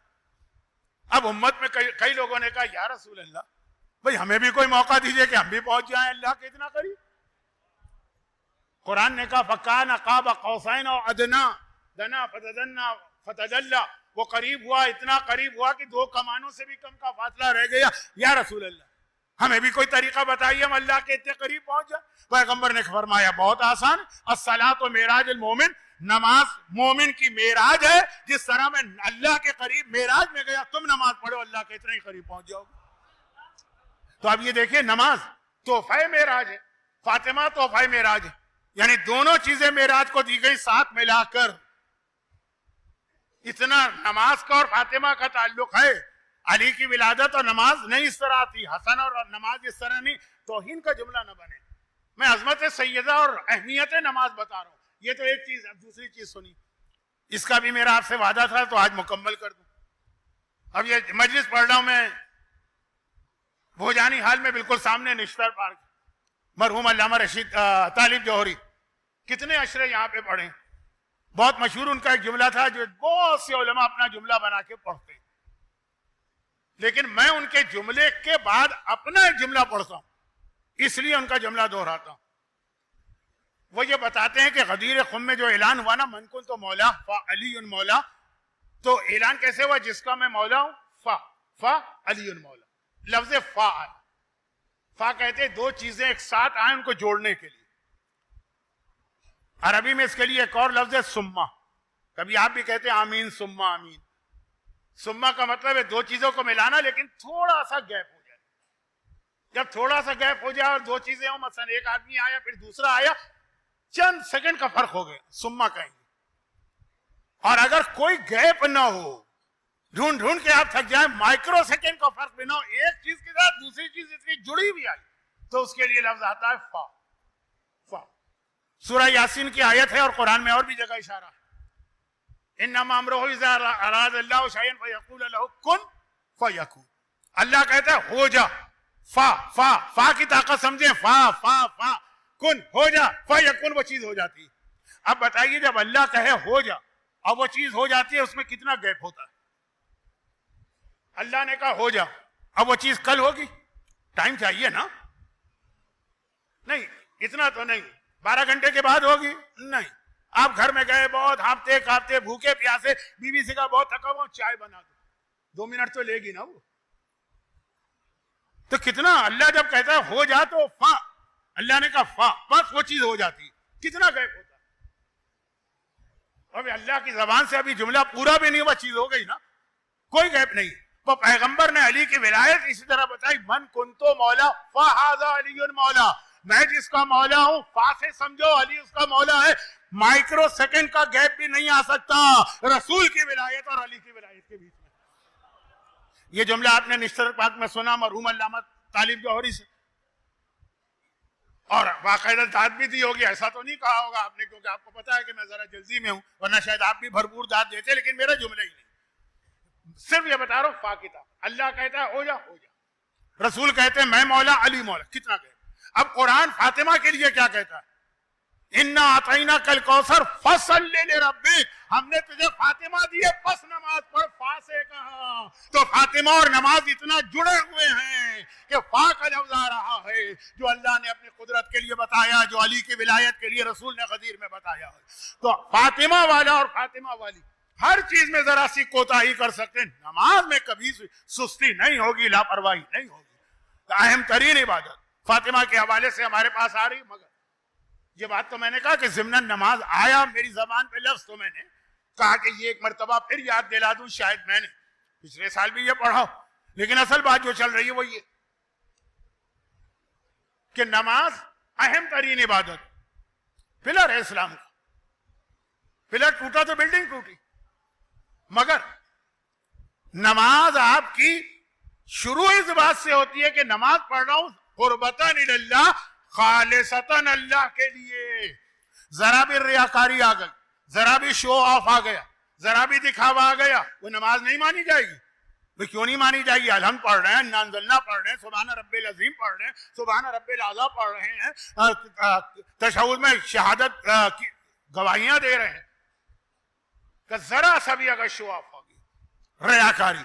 تو اسلام کا آغاز ہی اس بات سے, دولت وہ اپنی جگہ ایک موضوع تھا, حق ادا نہیں ہوا چند جملوں میں, لیکن حق ادا کرنا بھی نہیں تھا, صرف توجہ تھی.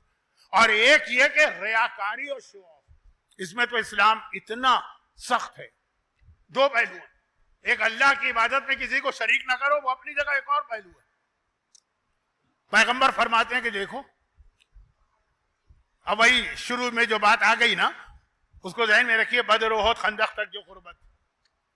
اگر کبھی پرانے زمانے کی بہترین سویٹ ڈش یا ڈیزرٹ جو تھی وہ پھل ہوتے تھے, اور آج بھی بہت سی جگہوں پہ ڈیزرٹ کا مطلب پھل, یہ کسٹرڈ اور یہ گاجر کا حلوہ اور یہ مختلف چیزیں, یہ گلاب جامن ہے, یہ نہیں. کہا اگر تمہاری اتنی حیثیت ہے کہ تم نے پھل خریدا, موسم کا پھل, تو اپنے پڑوسیوں کو بھی ذرا شریک کرو. کہا یا رسول اللہ, بچوں کا دل چاہتا ہے, ہماری اتنی حیثیت ہے کہ اتنی نہیں ہے کہ دائیں بائیں دے کسی کو. پیغمبر نے کہا پھر کم از کم ایک بات کا خیال رکھنا, اور وہ یہ کہ پھل کھا کے اس کے چھلکے باہر نہ پھینکنا, پڑوسی کے بچے کی نگاہ اس پر نہ پڑ جائے اور اس کا دل کڑنے لگے کہ ان کے بچوں نے خربوزہ کھایا, تربوز ہمیں نہیں ملا. اتنا خیال رکھنا ہے کہ اگر تمہیں کوئی ایسی چیز ملی جو ہر ایک کے پاس نہیں ہے, تو ان کے دل میں دکھ اور تکلیف نہ آنے پائے. آج ٹک ٹاک نام ہی اس بات کا ہے کہ جو آپ کو نہیں بھی ملا وہ بھی آپ اس میں دکھائیے. انسٹاگرام نامی اس بات کا ہے, اللہ کی پناہ 22 رجب کی نیاز ہو رہی ہے امام کے نام پر 100% خلوص کے ساتھ ہونی چاہیے.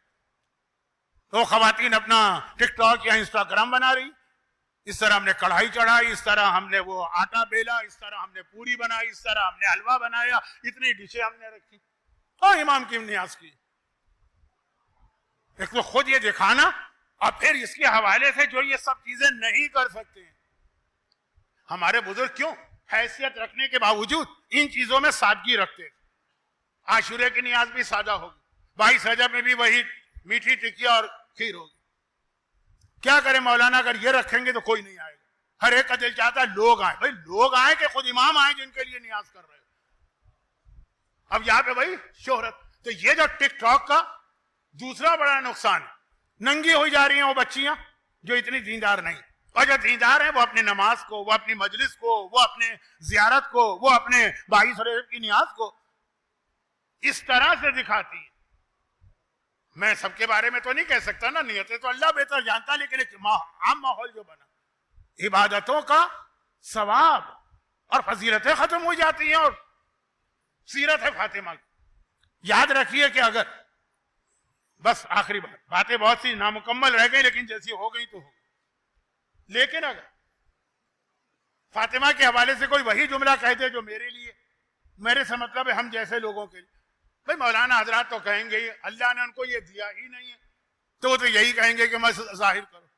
فاطمہ کے لیے بھی کوئی جملہ کہہ سکتا تھا. تو فاطمہ نے یہودی دلہن کے گھر میں اس شان و شوکت کے ساتھ جا کے بتایا کہ ہم چاہیں تو ہم سے زیادہ اس دنیا کے اندر شان و شوکت کا کوئی مظاہرہ بھی نہیں کر سکتا. وہ ایک بار دکھانا ضروری تھا تاکہ وہ مولا کا وہ جملہ پورا نہ ہو کہ بعض لوگوں کی مجبوری ان کو متقی بناتی ہے. مجبوری نہیں ہے, ہم خوش اور راضی اسی بات میں ہیں کہ اس طرح رہیں. تو یہ وہ فتنہ ہے ٹک ٹاک انسٹاگرام جس میں بے حیائی بےہودگی ایک پہلو ہے, اور عبادتوں کو اس طرح سے ریاکاری کا ذریعہ بنانا.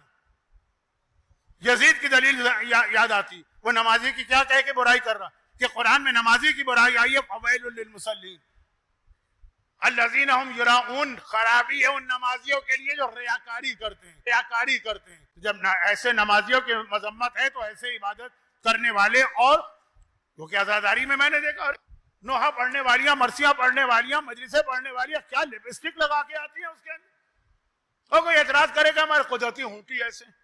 اب کون جا کے وہاں ان کے ہونٹوں کو چیک کرے اور مسل کے دیکھے کہ وہ ہونٹ ایسے ہیں. سیرت سیدہ. وہ ایک بات کہہ دوں, یہ جملہ بہت جلدی میں کہہ رہا ہوں, وہ والی غربت بھی اسلام کو اتنی پسند نہیں ہے جس غربت میں بھی ریاکاری ہو. کچھ ایسے لوگ بھی ہیں نا جن کو اللہ نے سب کچھ دیا ہے لیکن وہ اتنا پھٹے بنانے کپڑے پہنتے, وہ بھی ناپسند اور یہ بھی ناپسند. ہاں بس یہاں سے میں مصائب کی طرف آ رہا ہوں. ایک جملہ کہہ, ہاں جب اس راوی نے کہا تھا کہ مولا میں زیادہ سے زیادہ دولت اس لیے جمع کرنا چاہتا ہوں تاکہ اپنے رشتہ داروں کی مدد کروں اور حج کر سکوں, امام نے کہا پھر یہ تمہارا عمل عبادت. عورت پر بھی حج واجب ہے. ایک عورت نے سوال کیا میرے پاس اتنا سونا ہے کہ میں اس کو بیچ کے حج پہ جا سکتی ہوں. نہیں, وہ چیز جو آپ کی ضرورت کی ہے یا جو آپ کی حیثیت کے مطابق ہے اس کو بیچنا ضروری نہیں, بلکہ اگر اس کو بیچ کے حج کریں گے تو وہ واجب حج ہوگا بھی. جو حیثیت سے زیادہ ہو جائے اس کو بیچنا. اگر آپ کی حیثیت ہے کہ آپ کے پاس 10 تولے سونا ہو, یعنی عام طور پہ عورتوں کے پاس اتنا اگر ہوتا ہے, اس کو نہیں بیچنا. اور اگر آپ کی حیثیت 10 کی ہے, آپ کے پاس 15 آ گیا تو 5 تولے بیچنا. شہزادی نے 2 خواہشیں کی تھی مولا سے. پہلی خواہش تھی کہ مجھے ماتم کے لیے ایک مکان بنا کے دیا جائے, اور اس سے پہلے ایک خواہش کی تھی جب پیغمبر کے بارے میں سنا کہ وہ حج پہ جا رہے ہیں تو علی فاطمہ کے گھر میں تو فاقے ہیں نا. کا دوسری خواہش یہ پہلی تھی, ترتیب میں یہ پہلی تھی. ابو الحسن میں نے آپ سے زندگی میں کبھی کوئی سوال نہیں کیا, بس میں حج کرنا چاہتی ہوں.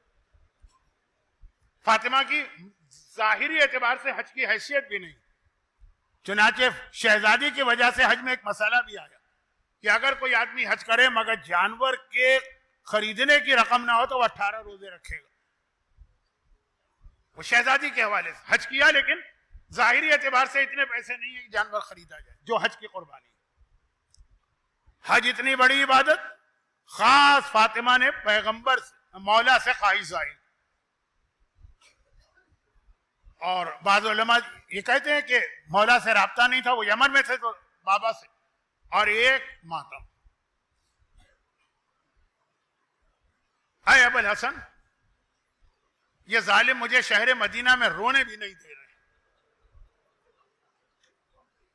راوی کہتا ہے نا کہ ہر ہفتے میں ایک دن شہزادی میدان احد میں جناب حمزہ کی قبر پہ جا کے سارا دن گریا کرتی تھی.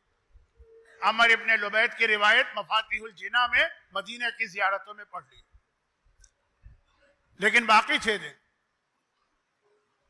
جنت البقیع کے پیچھے جو ایک کمرہ ہے جو مولا نے بنا کے دیا, شہزادی کی فرمائش 2 ہی تھی, حج اور عزاداری. مومنہ کی سب سے بڑی تمنا یہی 2 ہونی چاہیے. اور عزاداری فاطمہ بابا کا بھی ماتم کرتی ہیں, فاطمہ اپنے محسن کا بھی ماتم کرتی ہیں. باپ کو اور اولاد کو یاد کرنے والی اور ان کا ماتم کرنے والی کا نام فاطمہ.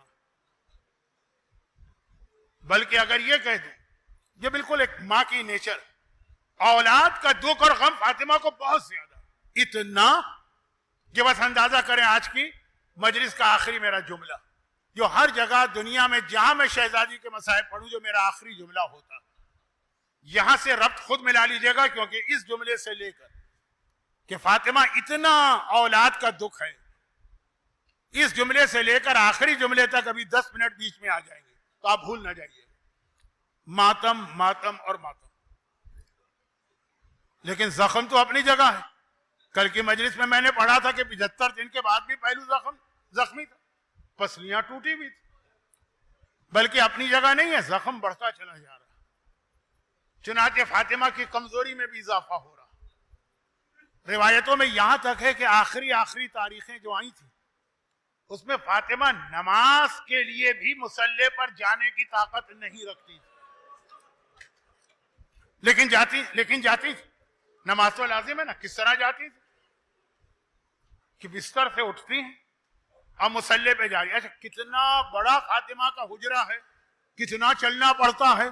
آپ مدینے ہو کر آئے ہیں تو آنکھوں سے دیکھا, اتنا چھوٹا سا حجرہ ہے, بستر سے مصلی تک جانا یہ چلنا مشکل ہوتا. فاطمہ ایک ہاتھ دیوار پہ رکھتی, اس کا سہارا لے کے آگے بڑھتی ہیں اور دوسرے ہاتھ سے ٹوٹی ہوئی پسلیوں کو سنبھالتی ہیں. ایک ہاتھ دیوار پر, ایک ہاتھ ٹوٹی پسلی پر, اس حالت میں مصلی پہ جا کے نماز پڑھتی. نماز اور فاطمہ کا جوڑ تیسرا یہ بنا. مگر جو آخری رات آئی, آخری رات وہ شاید آجی کی رات تھی 75 دن والی روایت, اس میں تو فاطمہ کے بدن میں اتنی طاقت بھی نہیں تھی کہ دیوار پر ہاتھ رکھ کر مصلی تک جائیں. یہ نماز فاطمہ نے مغرب اور عشاء کی بستر پر بیٹھے بیٹھے پڑھی ہے. آپ نہیں سمجھیں گے, ہم اور آپ تو ذرا سا تھکن ہو جائے, تکلیف ہو جائے تو بیٹھ جاتے ہیں. اہل بیت وہ ہیں کہ زندان شام میں اگر زینب نے سنت نماز بیٹھ کے پڑھی جو ویسے ہی اجازت ہے, سجاد کو یقین نہیں آیا. پھوپھی اماں یہ کون سا دن آ گیا کہ آپ نماز بیٹھ کے پڑھ رہی ہیں. تو ذرا اندازہ کریں کہ فاطمہ کا رتبہ تو زینب سے بلند بھی ہے اور فاطمہ کی نماز بھی واجب نماز ہے. اگر بیٹھ کے نماز پڑھنا پڑی تو کیا حالت فاطمہ کی ہوگی. لیکن میں کہتا ہوں فاطمہ سے زیادہ اس وقت جو حالت دیکھنے والی تھی وہ حلال مشکلات, مشکل کشائے کائنات میرے مولا کی حالت, جو ساری کائنات کی مدد کرتا. اس کے سامنے اس کی بیوی اس درد اور تکلیف میں تڑپ رہی ہے, وہ سرہانے بیٹھا, حکم خدا سے مجبور. ساری رات فاطمہ نے بے چینی میں گزاری. جتنی بے چین فاطمہ ہیں اس سے زیادہ بے چین اور مضطرب میرا مولا. یہاں تک کہ وہ وقت آ گیا جو 5ویں امام کی حدیث ہے کہ فجر سے کچھ پہلے کا وقت وہ ہے یہ جنت کا وقت ہے، بیماروں کو بھی سکون آ جاتا۔ چنانچہ ایک لمحے کے لیے فاطمہ کی آنکھ لگی جو ساری رات جاگی۔ مولا نے دیکھا کہ شہزادی ذرا آرام کی حالت ہے، اب اٹھ کے گئے، نماز فجر کا وقت ہے تو مسجد میں نماز پڑھنا۔ گئے، نماز پڑھی، دعائیں پڑھی، دعائیں صبا پڑھی ہوگی جو آپ بھی ہر فجر میں نہ صحیح تو جمعے یا سیٹرڈے کے دن پڑھتے ہوں گے۔ واپس آئے تو بڑا عجیب منظر دیکھ کہ ابھی پوری رات فاطمہ کی حالت یہ تھی کہ دیوار پر ہاتھ رکھ کر بھی نہیں کھڑی ہو سکتی تھی، اور ابھی آئی تو کیا دیکھا؟ چکی پیس کے فارغ ہوئی ہیں، حسنین کے دھلے ہوئے کپڑے لٹک رہے ہیں، چولہے پہ کھانا تیار ہو رہا ہے، گھر میں جھاڑو دی ہوئی۔ میرے مولا نے گھبرا کے پوچھا، بنت رسول یہ کام کس نے کیے؟ ابوالحسن یہ سارے کام میں نے کیے۔ میرا مولا خیبر کا قلعہ فتح کرنے والا، در خیبر اکھاڑنے والا گھبرا کے گئے تھا، دیوار پہ ہاتھ رکھ کے کھڑے ہونے کی طاقت نہیں، چکی پیسی ہے، یہ سارے کام کیے۔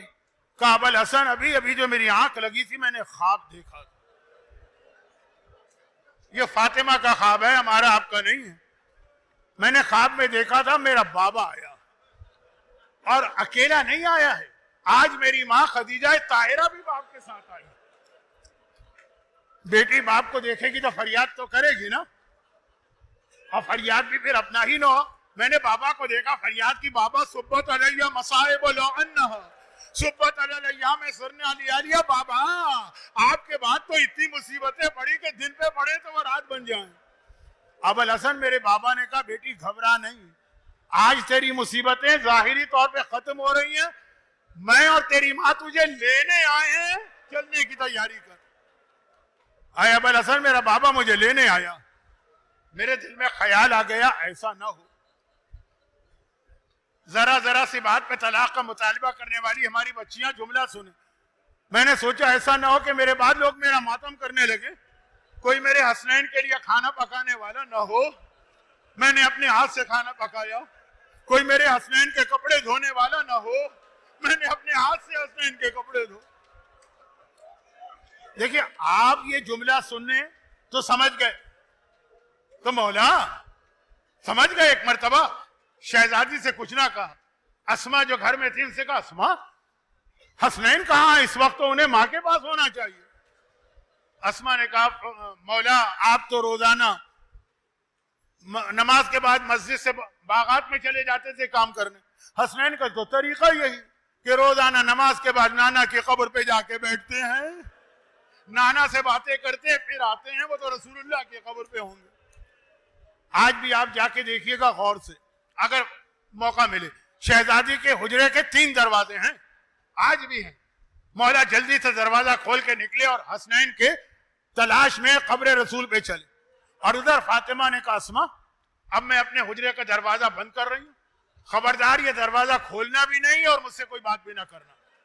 ادھر دروازہ بند ہوا، ادھر حسن و حسین حجرہ سیدہ کے دوسرے دروازے سے گھبرائے آئے۔ اسما ہماری ماں کہاں؟ اسما نے کہا شہزادو تم اتنا گھبرائے کیوں ہو، پریشان کیوں ہو؟ کہا کہ ہم نانا کے قبر پہ گئے تھے، نانا کو سلام کیا تھا، نانا نے کہا تھا حسن بیٹا حسین بیٹا آج یہاں بیٹھنے کا وقت نہیں ہے، جلدی سے جا کے ماں کو الوداعی سلام کرو، تمہاری ماں دنیا چھوڑنے والی ہے، نانا نے بھجوایا ہے، اماں کہاں؟ اسما نے ہاتھ جوڑے شہزادوں مجھے منع کیا، لیکن حجرے کے اندر دروازہ کھول کے دونوں بیٹے داخل ہوئے، حسن پائنتی بیٹھے، حسین سرہانے گئے۔ ایک مرتبہ دیکھا چادر اوڑھے ہوئے فاطمہ لیٹی، حسین نے ایک مرتبہ کہا اماں میرا سلام لے، کوئی جواب نہیں آیا، چادر اسی طرح سے دوبارہ سلام کیا، جب تیسری مرتبہ حسین نے کہا اماں میرا سلام لے اور جواب نہ آیا، حسین نے سر سے چھوٹا سا ماما اتار پھینکا، دونوں ہاتھوں سے سر پیٹا، اماں یہ کون سا دن آ گیا تیرا حسین سلام کرے اور تو حسین کو بھی جواب نہ دے، یہ کہا اور کچھ کہا کہ گر پڑے۔ اسما نے دیکھا حجرے کا پہلا دروازہ پھر کھلا، میرے مولا گھبرائے ہوئے آئے، کہا اسما میرا حسن تو نہیں آیا؟ میرا حسین تو نہیں آیا. اسما نے کہا مولا آپ اتنا گھبرائے ہوئے کیوں ہیں؟ کہا میں قبر رسول پہ گیا تھا، نہ حسن تھا نہ حسین تھا، میں نے رسول کو مخاطب کیا، کوئی جواب رسول کا تو نہ آیا. جبرائیل نے کہا کہ یا امیر المومنین جلدی سے جا کے حسین کو تسلی دے، حسین غش کھا کے گر پڑے ہیں تو یہاں فاطمہ غش کھا کے گر پڑی ہیں، اور فاطمہ غش کھا کے گر پڑی ہیں تو رسول خدا غش کھا کے گر پڑے. میرا مولا حجرے میں آیا، حسین کو بیدار کیا، وہی جملہ جو کل تھا، بس میں بات ختم کر رہا ہوں. حسن حسین بیٹا باہر چلے جاؤ، میں تمہاری اماں کو غسل دے دوں. حجرے کا دروازہ بند ہوا، مولا نے غسل دینا شروع کیا، مولا کے رونے کی آواز آئی. کل آپ نے روایت سن لی. تھوڑی دیر کے بعد حجرے کا دروازہ کھلا، مولا نے کہا کہ آؤ ماں کا آخری دیدار کر لو. زینب آئیں، کلثوم آئیں، حسن آئے، حسین آئے. حسن بڑا بیٹا، بڑے بیٹے ذرا سمجھدار سوبر ہوتے ہیں، ماں کے پائنتی بیٹھ گئے. حسین چھوٹا بیٹا ہے، چھوٹا بیٹا لاڈلا ہوتا ہے. ماں کے قریب گیا، ماں کفن پہنے ہوئے. اب حسین نے کچھ نہیں کہا، کچھ نہیں کہا. ماں کو دیکھا کفن پہنے ہوئے ہیں، بس ایک بار دونوں ہاتھوں کا پیالہ بنایا، ماں کا چہرہ اپنے ہاتھوں میں لیا اور آسمان کو دیکھ کر کہا واہ غربتا، ارے میں غریب الوطن ہو گیا، ارے میں اکیلا رہ گیا، ارے میں تنہا رہ گیا، میری ماں مجھے چھوڑ کے گئی. بس ایک مرتبہ حسین نے کہا میں غریب الوطن ہو گیا. کفن کی ڈوریاں ٹوٹی، فاطمہ کے دونوں ہاتھ باہر نکلے، حسین کو سینے سے چمٹا لیا. لال تیری ماں تیری غربت برداشت نہیں کر سکتی ہے، دنیا سے چلی گئی مگر غربت سنی تھی تو حسین کے لیے واپس آئی. حسین کو سینے سے لپٹایا. میری مجلس تمام ہوئی، ایک جملہ صرف ایک جملہ خود شہزادی سے کہنا ہے. شہزادی واقعاً حسین کی غربت آپ سے برداشت نہیں ہے، مگر آج تو پھر بھی شہر مدینہ ہے نا، حجرے کی چھت ہے، علی جیسے باپ کا سایہ ہے، حسن جیسا قوت بازو ساتھ میں ہے. ارے حسین کی غربت دیکھنا ہے تو عصر عاشور آئیے، کربلا کی جلتی رہتی ہے، حسین اکیلے ذوالجناح پر ہیں، نہ عباس ہیں، نہ اکبر ہیں، نہ علی ہیں، نہ حسن ہیں. ارے شہزادی ذرا دیکھیے آپ کا حسین کتنے زخم کھا کے گھوڑے سے گر رہا ہے. ارے یہاں آ کے حسین کو سہارا دیجئے. اور بعض علماء نے لکھا ایک سیاہ پوش بی بی جلتی ریتی پہ آ کے بیٹھ گئی، گودی کو پھیلا دیا، آ میرے لال میری گودی میں آ، تیری ماں تجھے سہارا دینے. خداوندہ ان صاحبان ایمان مومنین اور مومنات کے اس گریے کا واسطہ غم اہل بیت، غم زہرا، غم حسین کے سوا ان کو اور ان کی اولادوں کو دنیا اور آخرت کی ہر پریشانی سے محفوظ فرما. خداوندہ جس کے واسطے سے کائنات کا نظام چلتا ہے اس فاطمہ زہرا پر گریہ کرنے والوں کی تمام حاجتیں پوری فرما. ہمارے تمام مرحومین خصوصاً جنہوں نے 5 مجالس کے انعقاد میں کسی طرح سے بھی تعاون کیا، ان کی تمام توفیقات بڑھا. خداوندہ ان کے مرحومین کی مغفرت فرما، تمام مرحوم مومنین و مومنات کی مغفرت فرما، بیماروں کو شفائے کاملہ عطا فرما. دنیا میں جہاں جہاں صاحبان ایمان ہیں ان کی جان، مال، عزت، آبرو اور اولاد کی حفاظت فرما. ان مظالم کے انتقام کے لیے فاطمہ ہی کے فرزند لال امام زمانہ کے ظہور میں تاج